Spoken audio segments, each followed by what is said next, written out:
ఉగ్రవాదంపై కఠిన చర్యలు తీసుకుంటాం. అఖిలపక్ష భేటీలో కేంద్రం హామీ ఇచ్చిందన్న కిరణ్ రిజిజు.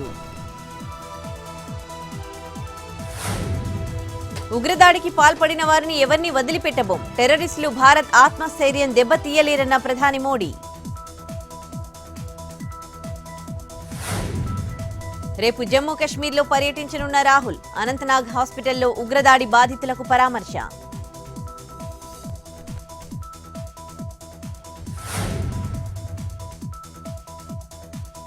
దేశ సమగ్రత కోసమే కేంద్ర ప్రభుత్వానికి మద్దతిస్తున్నాం. ఈ విషయాన్ని కొందరు రాజకీయం చేస్తున్నారన్న డీకే శివకుమార్.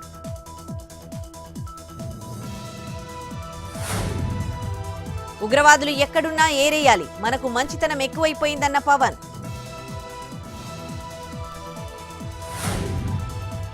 ఏపీలో దుర్మార్గమైన రెడ్ బుక్ పాలన జరుగుతోంది. ప్రజా వ్యతిరేకతను అణచివేయడం సాధ్యం కాదన్న జగన్. వరంగల్ సభ సక్సెస్ అవుతుందని అనుకుంటున్నా. కేసీఆర్ ను చూడాలని జనం ఎదురు చూస్తున్నారన్న దానం నాగేందర్.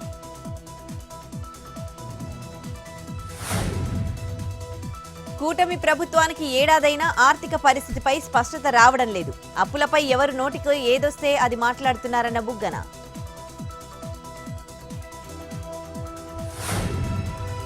నమ్మిన వాళ్లు మోసం చేశారు. జీవీఎంసీ మేయర్ పీఠం చేజారడంపై స్పందించిన బొత్స.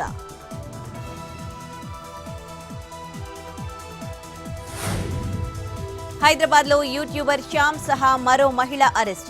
జుక్కల్ ఎమ్మెల్యే లక్ష్మీకాంతరావు దగ్గర డబ్బులు డిమాండ్.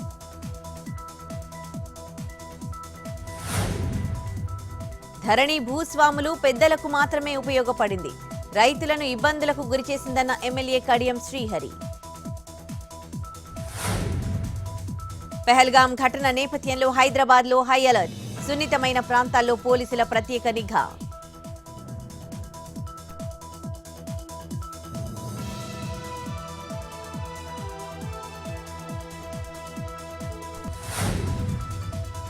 సింధు జలాలను ఆపడం అంటే యుద్ధం ప్రకటించడమే. సిమ్లా సహా అన్ని ఒప్పందాలను నిలిపివేస్తున్నట్లు పాక్ ప్రకటన.